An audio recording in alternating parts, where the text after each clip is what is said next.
Pablo, gracias por otro programa de la economía por Moreno, por Chaliú. ¿Qué tal? ¿Cómo estamos?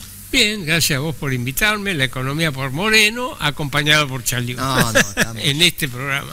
Mira, Pablo, al menos en este programa, yo tengo la sensación de que de alguna manera este experimento que intentó implementar el gobierno está tocando su fin, y en el esquema de fe y esperanza que le tenemos que dar a nuestro pueblo, parece que es relevante, como ya lo venimos haciendo, transitar algunas propuestas del programa de transición. El programa pasado habíamos dicho, bueno, de alguna manera tenemos que readecuar el precio de los alimentos para que aumente el poder adquisitivo de los ingresos populares.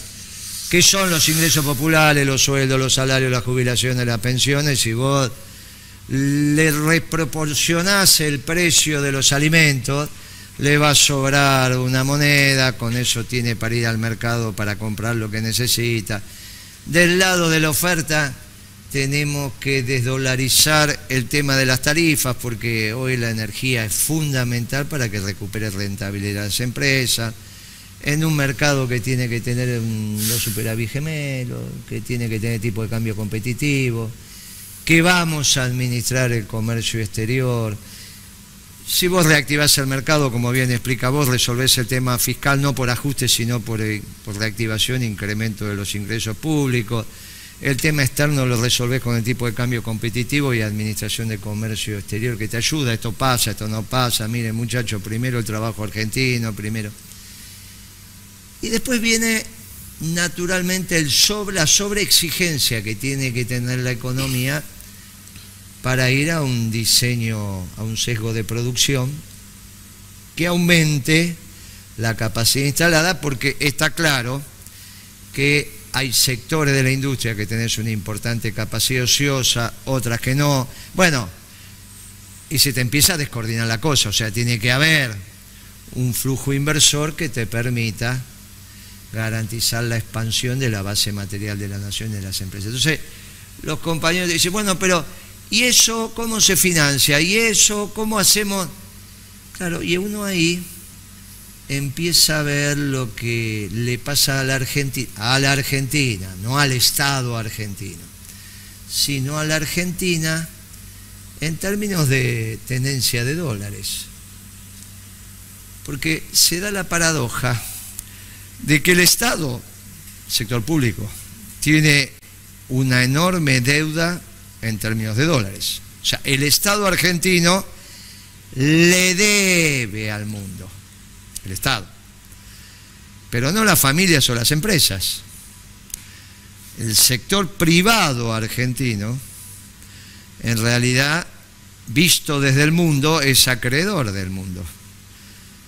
Tiene una tenencia de dólares mayor a su pasivo. Nadie sabe muy bien cuánto. Pero las cifras oficiales le están pegando cerca de los 400.000, que es el número que tenemos en la cabeza. Con lo cual... 400.000 millones de dólares. Claro, 400.000 millones de dólares. 400.000 millones. Un PBI casi. Claro. 400.000 attachés que tenían, ¿viste? El famoso attaché que tenía el de las películas, $1 millón. 400.000 de esos attachés. Hay que tenerlo, ¿no? Es que, bueno, 400.000 de esos attachés. Hay que llenar una cantidad de containers importantes, ¿no? 400.000 attachés hay que sacar, multiplicar y vas a tener una cantidad de efectivo. Muy bien. Si a eso le sumás las reservas, le descontás la deuda del Estado y la deuda del sector privado, y vamos a terminar 50, 60, 80, entre 50 y 100.000 millones de dólares. Dólares más, dólares menos a favor. Claro, el problema es cómo haces para que la mayoría de lo privado y lo público vayan para el mismo lugar. Porque si van para el mismo lugar, estamos en condiciones de, si no vamos para el mismo lugar, ¿qué es lo que pasa reiteradamente? Por eso insisto en la discusión con la socialdemocracia, que es parte del marxismo reciclado. O se hicieron ambientalistas, ecologistas, o se hicieron más o menos, socialdemócratas, más o menos lo mismo. ¿Viste? Pero todo ese marxismo reciclado después de la caída de la Unión Soviética se recicló en esta historia. Claro, ahí la dicotomía parecería ser que es lo público versus lo privado. Tenemos un lío bárbaro, porque es una definición muy extraña de que la Argentina es solo lo público. Parece casi una definición estalinista. Seguro no es peronista, porque en el peronismo hablamos de la comunión, la comunidad entre lo público y lo privado. Si logramos... Y dentro del sector privado. Si logramos que se ordene lo público y lo privado, quizás no todo lo público, por eso hacemos mención a las 1000 familias, perdón, no todo lo privado, por eso hacemos mención a las 1000 familias, pero si hacemos que la mayoría de lo privado y lo público, por definición de la política, se alineen en una misma dirección, quizá estemos en condiciones de utilizar esa masa de dólares que generó el aparato productivo argentino. Claro. O sea, ese PBI líquido, para que tengamos claro, Pablo, sería como que una empresa tenga en caja el total de lo que factura en el año. Claro, eso es. Eso es absurdo. Vos imaginate que vos en tu negocio, yo en el mío, Coto, el que fuera, Arcor, tenga en distintos niveles de disponibilidad, entre ellos la caja, lo que factura en un año. Sería un absurdo. Un absurdo. O sea, vos agarrás lo que facturás en el mes, lo multiplicás por 12 y eso es lo que tenés casi de disponibilidad entre caja, algunas acciones, alguna propiedad. Bueno, la verdad que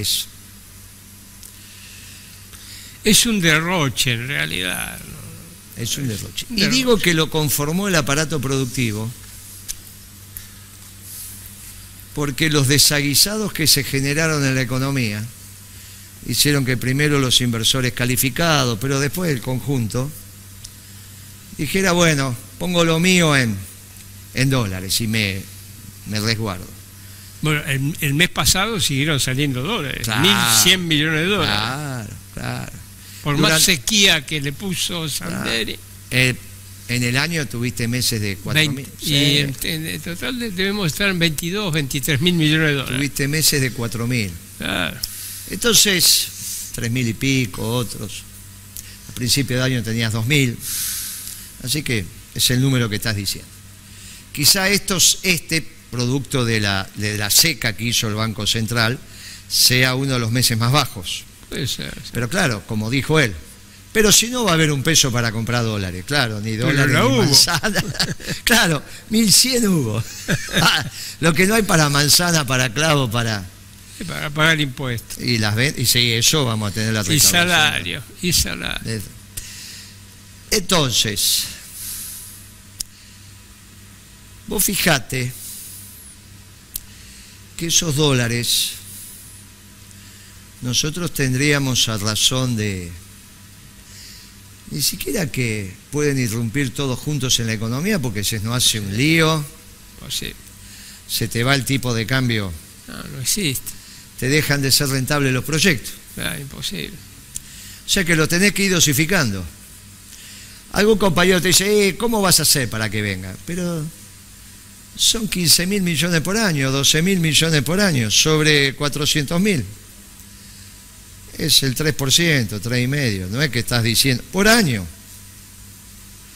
No es que estás diciendo, no, es un problema de que nos pongamos de acuerdo. Claro que para ponerte de acuerdo tiene que haber un claro poder político y la direccionalidad de para dónde vamos. Casi que, como decía el general, tenía que tomar el poder, no va a alcanzar con el gobierno. Absolutamente de acuerdo. Porque en esa definición sencilla de poder, que finalmente es la capacidad que tenés de tomar decisiones e implementarlas, el otro se da cuenta y dice, bueno, de última, en términos agregados, estás diciendo del 3%. Con 12.000 millones de dólares acumulados por año, pero haces toda la infraestructura que necesites, toda. Centrales nucleares ni hablemos, porque no las pagas contado, ni las haces en un año. No, claro. Es un revolver nada más. Y todos los años vas incorporando 10.000, 12.000, 15.000 millones de esa plata, Claro. y tenés que generar las condiciones macroeconómicas a Ahí la vamos. inversa, Ahí vamos. a la inversa de las que fueron lo que generaron la salida. Si vos generaste condiciones macroeconómicas, que primero los inversores calificados, pero después terminó mi mamá comprando dólares, que era una empleada de la vieja empresa nacional de telecomunicaciones, que, bueno, si das vuelta a eso, no de un día para otro, porque tampoco necesitas que de un día para otro, solamente necesitas el 3% por año. O sea que en un mandato presidencial usaste el 10, 12%, si llegaste. No es que tenés para 30 años al 3%. Pero estás llegando al punto revolucionario. Claro. A ver, ¿cómo se generarían esas condiciones? Lo pusiste vos muy bien en tu artículo. Mirá, no perdamos más tiempo en esto, vayamos directamente al grano. No es que no estás perdiendo el tiempo vos ni yo, sino en la política a veces se pierde el tiempo. Acá tenés que tener un plan de estabilidad y rápidamente llegar a una convergencia de la tasa de inflación nacional con la internacional. Y una convergencia de la tasa de interés interna con la externa. Exactamente lo que vos dijiste ahí. Esto, que podría ser hasta, qué conservadores que están, es realmente revolucionario. Y que se diga desde el peronismo revolucionario. Pero es extraordinario. Y hay que decirlo y volverlo a decir. Si no logramos eso, estamos siempre en la inestabilidad. Ahora, yo le agregaría, y alguno dirá, pero este Chalú se volvió chiflado. Porque el programa de estabilidad y convergencia de precios tiene que ir acompañado por un programa de reactivación y crecimiento, todo en conjunto. No hay alternativa. La alternativa, pero te dice, vos estás loco, no Claro. se puede hacer eso todo de conjunto. O tenés que estabilizar primero y después crecer, o primero tenés que crecer y después estabilizar, muchachos. No perdamos mal tiempo. Porque los que te dicen primero estabilizar te están diciendo un ajuste por el lado del gasto. Claro, Y vos lo que estás diciendo es vamos al equilibrio fiscal, pero por el lado de los ingresos. claro. Y para que sea por el lado de los ingresos, tenés que reactivar la economía. Ahora, ¿qué pasa? Los ortodoxos, a ver, dentro de las consideraciones económicas, vos podés hacer una especie de similitud. Los neoliberales están apoyados en la ortodoxia económica, mientras que los peronistas, vamos a hablarlo así, estamos apoyados en la heterodoxia. Sí, o el clasicismo económico. Está bien. Podemos definir. A ver, clasicismo, pero estamos hablando más bien de los instrumentos disponibles. La ortodoxia económica no tiene muchos instrumentos disponibles. La ortodoxia económica dice, muchachos, mira, libremos todos los precios y el Banco Central con la regla de oro de no emitir y el sector público con la regla del déficit cero. Más o menos lo que están haciendo ahora estos muchachos. Por supuesto que ahí te estrellas contra la pared todas las veces que se te da la gana, porque no tenés instrumento. Entonces cuando vos planteás, vamos a hacer todo esto al mismo tiempo, se ríen y dicen, pero estos muchachos no saben nada, ¿dónde vas a sacar? Es que los instrumentos salen de la heterodoxia. La misma heterodoxia vos te pone todos los instrumentos disponibles sobre la mesa. Mirá, el otro día en una charla, pero que repite otras cosas que... El peronismo no se define por la nacionalización de los depósitos bancarios. Pero el peronismo puede llegar a la nacionalización de los depósitos bancarios. Sí, puede llegar, si es necesario llega. El peronismo no se define por la nacionalización del comercio exterior. No se define por eso. Pero ¿podés llegar a eso? Sí, podés llegar. En el interín vos tenés una serie de medidas e instrumentos que se te abren, donde lo más importante es que cada instrumento que vos elijas, ya no tenés un solo instrumento déficit cero, un solo instrumento y emisión cero. No, tenés una gran variedad de instrumentos. Y esos instrumentos, bien pensados, bien calibrados, te puede llevar a esa posibilidad de tener en conjunto estos objetivos que desde el punto de vista de la ortodoxia es imposible lograr, pero es la única manera de salir. Nosotros, cuando definimos determinados instrumentos que son regulatorios desde el Estado, es porque en realidad estás imponiendo, en el caso de la nacionalización de la banca, determinados hechos, porque presuponés que el sector privado de los banqueros no te están haciendo caso. Porque si te están haciendo caso, no, aplaudilo. No lo necesitas como instrumento. Claro, por supuesto. Muy bien. Por eso está muy bien que digas, el peronismo no se define por el instrumento. Porque si no, también en el límite se definiría por la propiedad o no privada de los medios de producción. Y la verdad que no, se define por el flujo, no por la propiedad. Se define por si hay un quantum social necesario de esos medios de producción y una comprensión en que nadie se realiza si el conjunto no se realiza.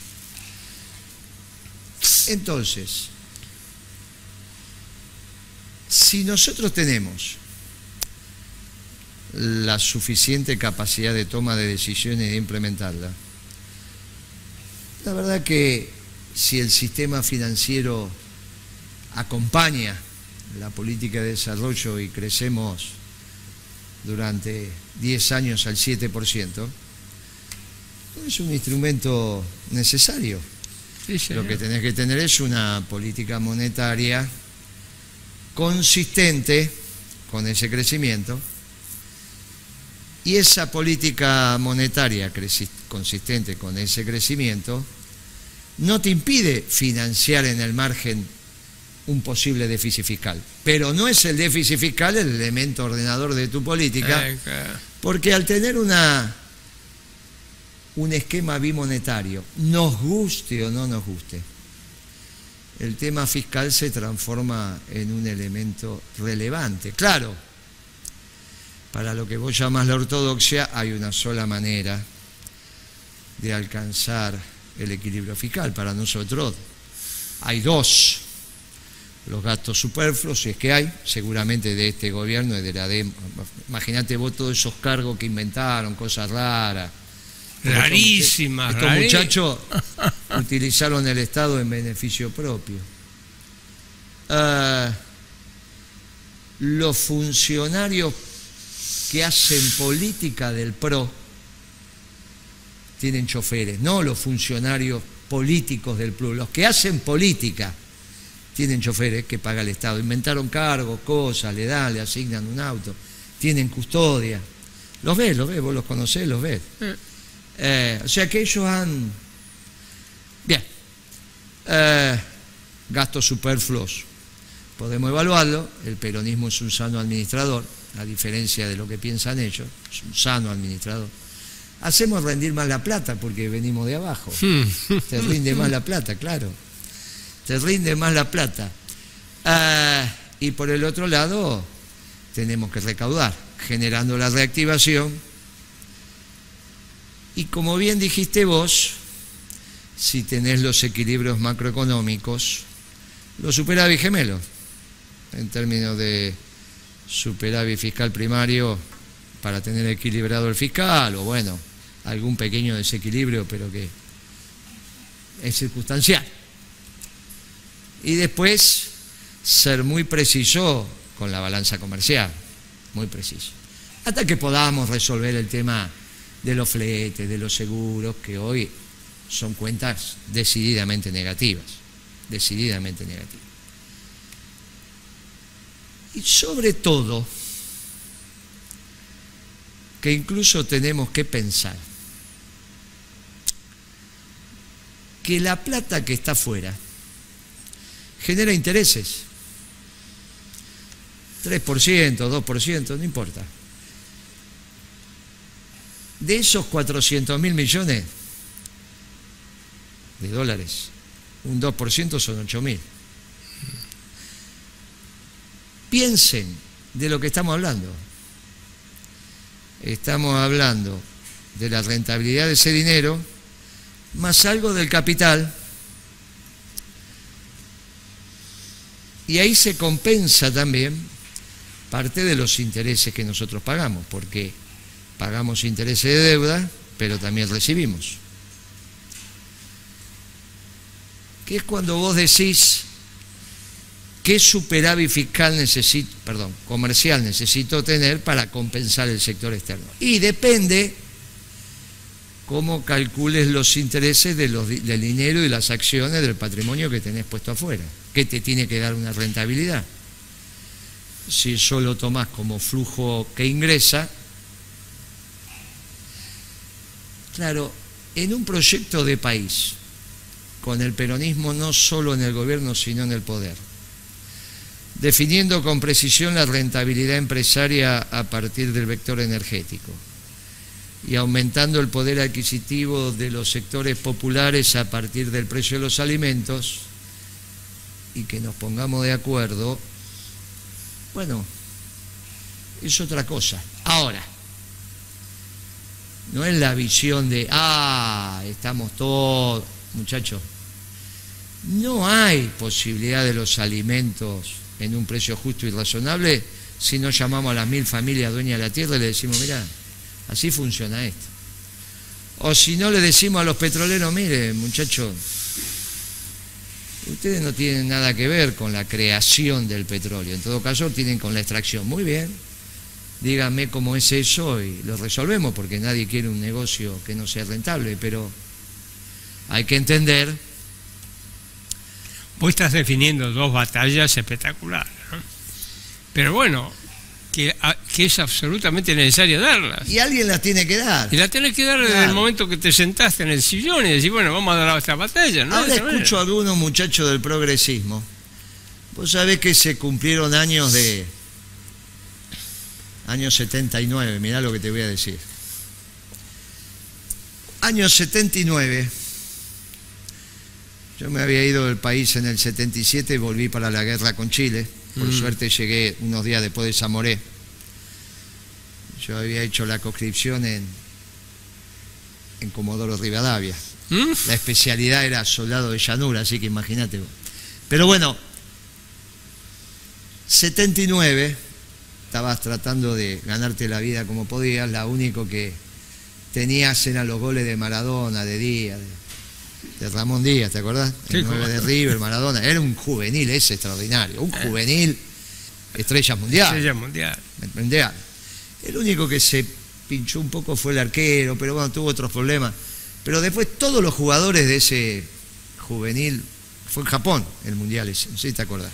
Me acuerdo bien. Se había ganado el del 78, después el 79, y ahí vino la Comisión Interamericana de Derechos Humanos. Y el Partido Justicialista le hizo una presentación diciendo que en la Argentina se violaban los derechos humanos.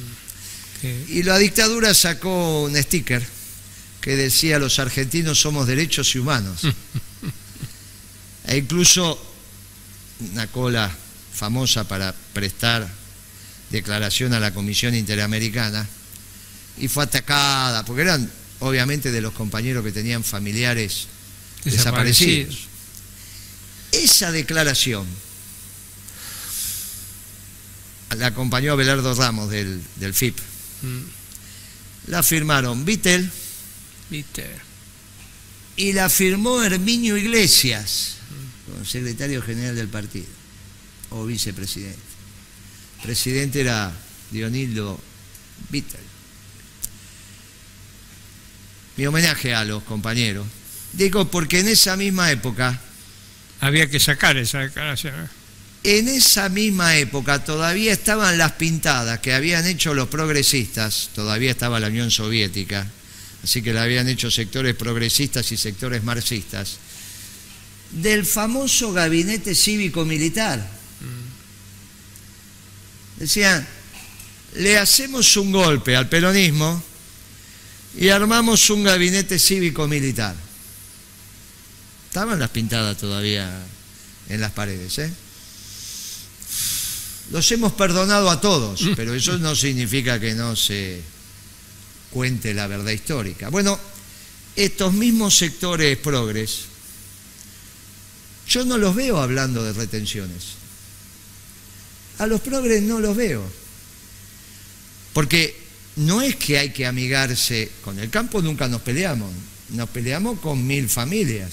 En todo caso, esas 1000 familias tuvieron la virtud de conducir al conjunto. Errores nuestros. En todo caso, alguno de los nuestros, alguna vez vamos a hacer un debate de los que participamos activamente en esa discusión.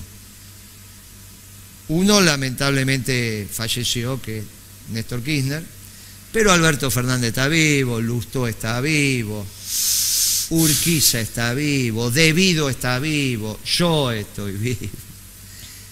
Bussi está vivo, de la Federación Agraria. Míguez está vivo, el de la Sociedad Rural. Y el vicepresidente también de la Sociedad Rural, Biolcati. Está vivo el de CRA, Jambías, que después fue candidato y no entró en el Congreso, no sacó los votos del partido de Carrió. Y está vivo el que era presidente de Coninagro, que venía de ACA. Coninagro es Sancor, un momento Sancor, otro momento ACA. Ahora Sancor ya... La Asociación Cooperativa Argentina. Claro. ACA era Coninagro, que a su vez ponía el presidente, y si no, al otro año, 2 años, lo ponía Sancor, el otro gran socio de Coninagro. Después, con el resto de las cooperativas, conforman Cooperar y bueno, algo así. El movimiento cooperativo argentino, muy importante.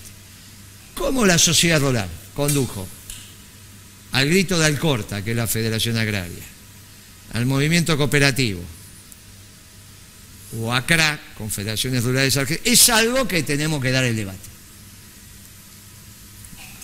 Ya lo daremos. Algún día lo vamos a dar. Quizá todavía no llegó el momento. Nunca el peronismo se pelea con el campo. Nunca. El campo es la parte constitutiva de mi patria. ¿Cómo nos vamos a pelear? La Argentina es un bife de chorizo y la Argentina es un filé de merluza. También las dos tienen la forma de... Estamos en el campo. Está muy bien. También somos el mar, somos la Argentina. Nunca el peronismo se pelea ni con la Federación Agraria, ni con Coninagro, ni con CRA. Ni siquiera con CRA. No, claro.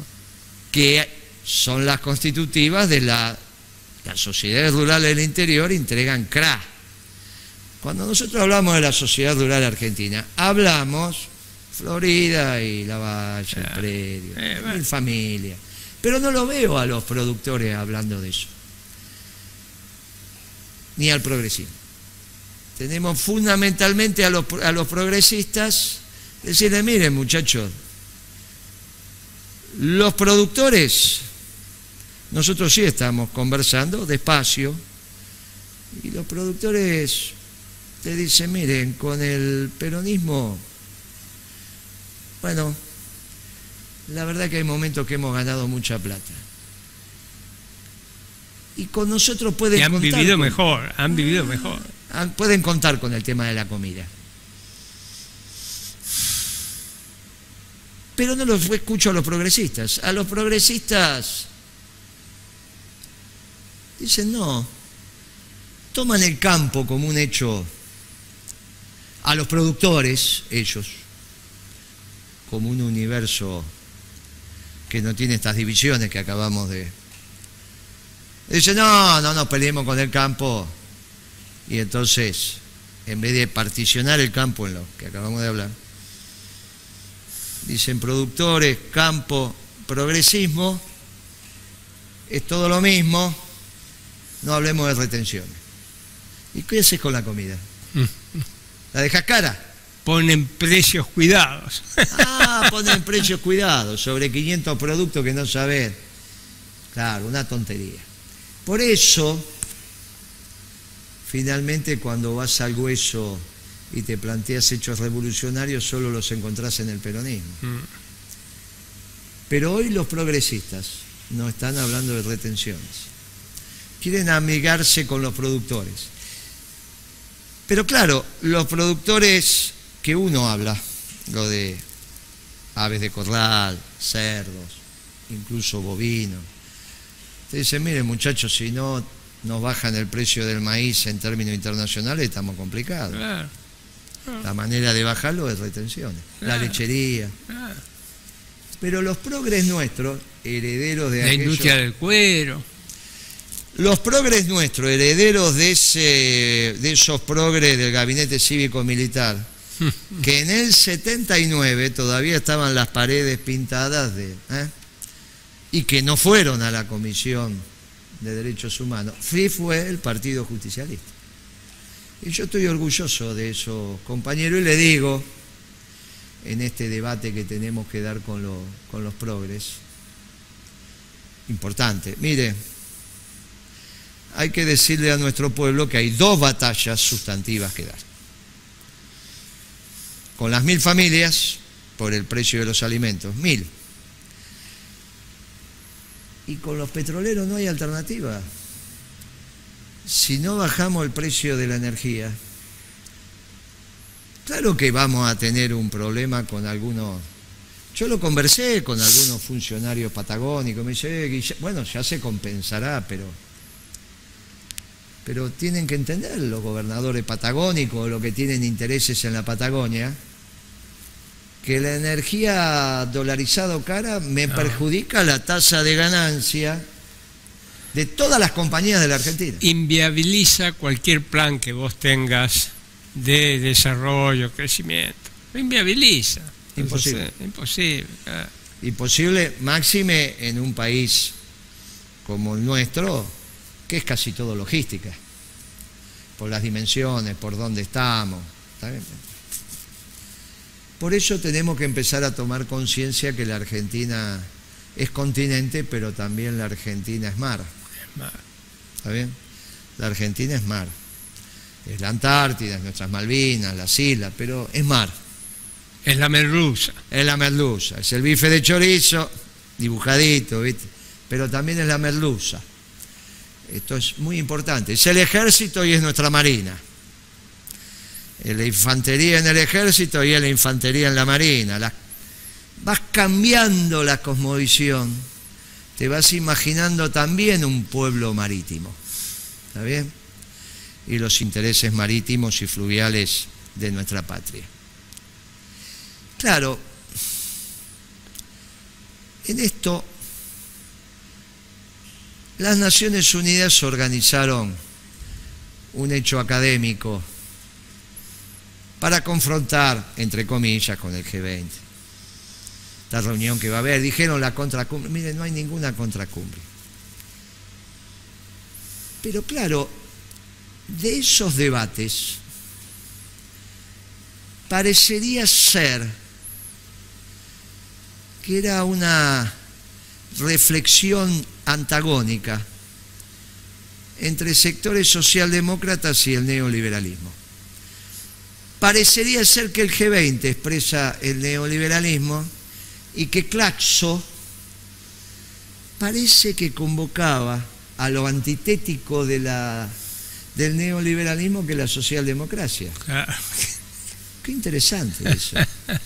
Porque nosotros los peronistas, los nacionalistas revolucionarios, lo que vemos, lo que entendemos la Argentina desde la defensa de los intereses de la patria, de los intereses nacionales y los intereses de su pueblo, decimos que la globalización triunfante a la caída del muro de Berlín generó dos hijos putativos: la socialdemocracia y el neoliberalismo. Decimos, mire, son las dos caras de la misma moneda.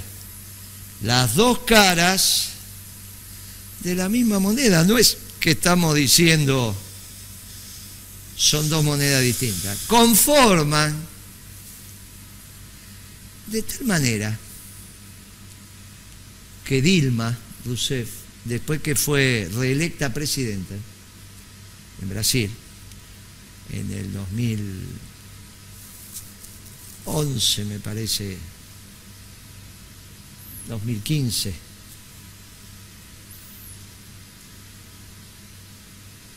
puso, 2011 fue electa, 2015 puso de ministro de Economía a dos neoliberales. Uno de esos neoliberales ahora va a participar en el gobierno de Bolsonaro en un cargo sustantivo. Lo que pasa, Guillermo, del BNDES. Está bien, pero mirá qué cargo, ¿no? Guillermo, ¿sabés lo que pasa? La socialdemocracia, los progresistas, no tienen un concepto de país, no tienen concepto de patria. Se diluyen ahí. No tienen un concepto de lo que es nacional.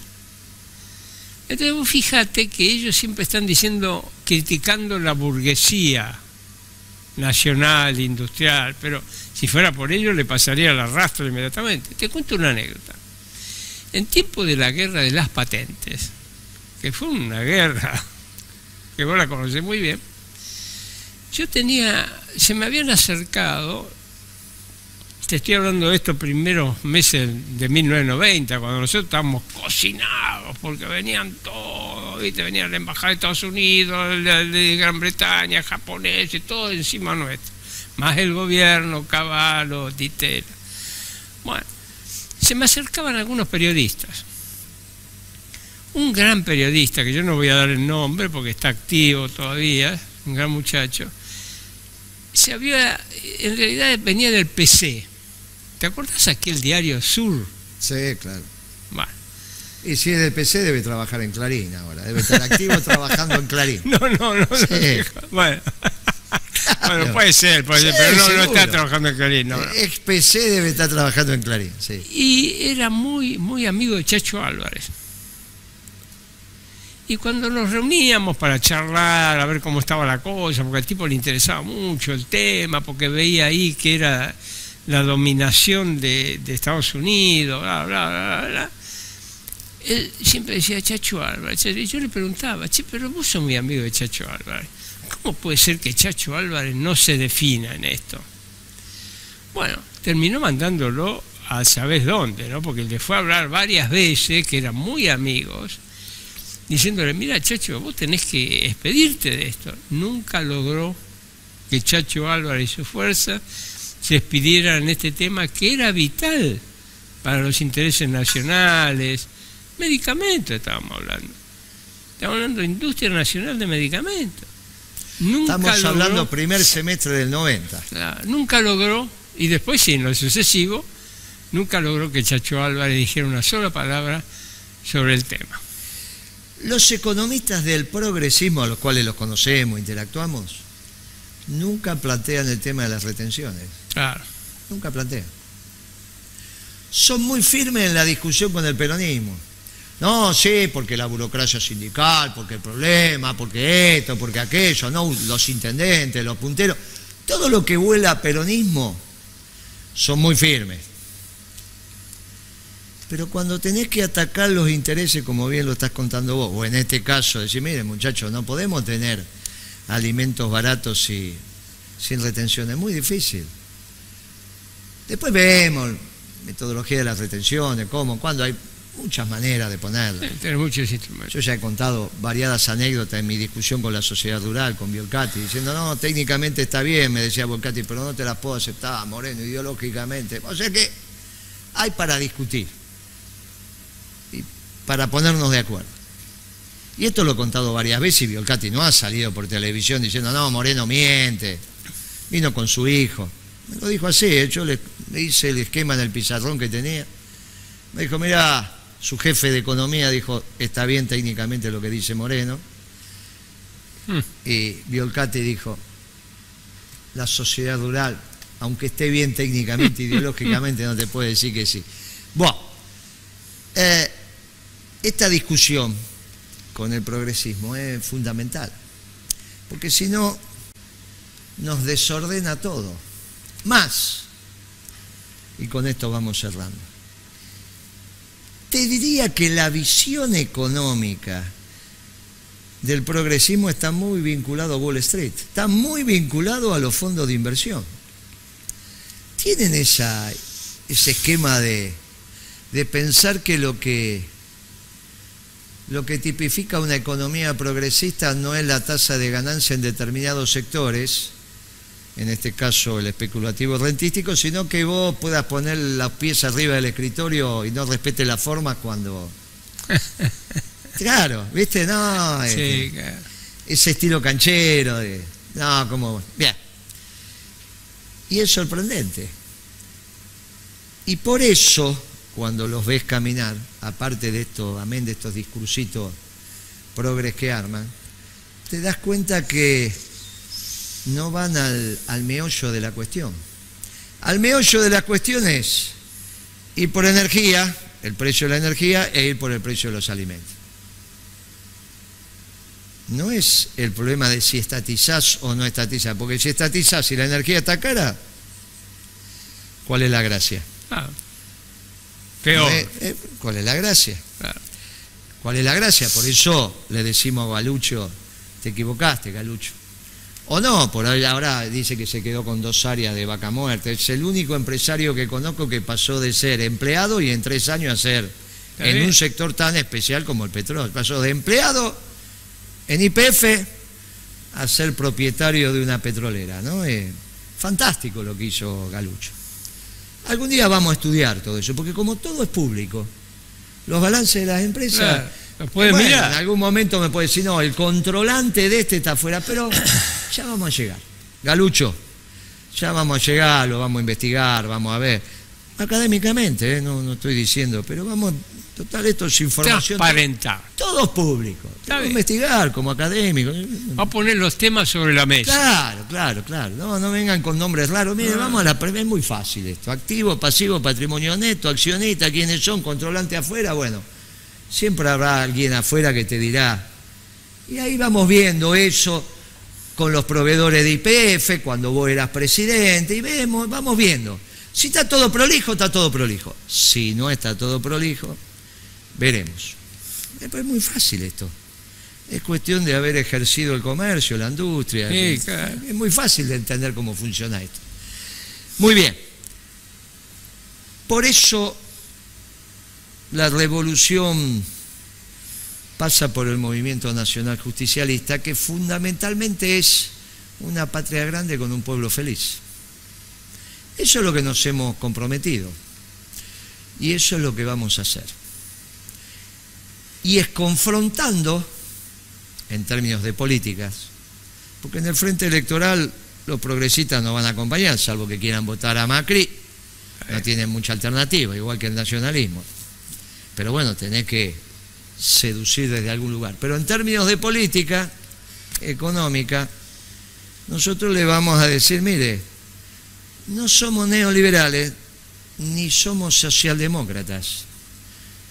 Como dijo un veterano en un acto que hicimos juntos, pero Moreno, cuando usted dice eso, es como decir ni yanqui ni marxista. Y bueno, ya que lo dice.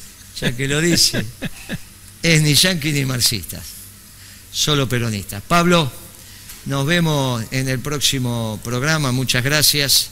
Y vamos a seguir transitando este debate, que como ya te dije y lo estás viendo vos en los actos que hacemos en el interior, los compañeros se juntan a comer una pizza, tomar una cerveza, discutir. Nos usan como material de inicio del debate y nosotros muy orgullosos. Más bien. Porque ese es el objetivo del programa. Del G20, ni vos ni yo esperamos nada. Te diría... Pantomina. Te diría que es casi como la final de la Copa Libertadores. No, no me digas. Sin resultado. Sin resultado. Claro, cero. Claro. Por ahora. Vacío. Sin resultado. Y como dicen que ahora se va a jugar el 8, el 9, no sabemos dónde, el G20 va a terminar como el River Boca. Sin resultado. Muy bien. Porque son las instituciones de lo que se está terminando. Exactamente. Por eso tenemos que reflexionar cuál va a ser la arquitectura institucional del nuevo mundo. Pero eso lo hablamos más adelante. Dale. Gracias, Pablo. Hasta Gracias. la próxima. Compañeros, hasta la próxima.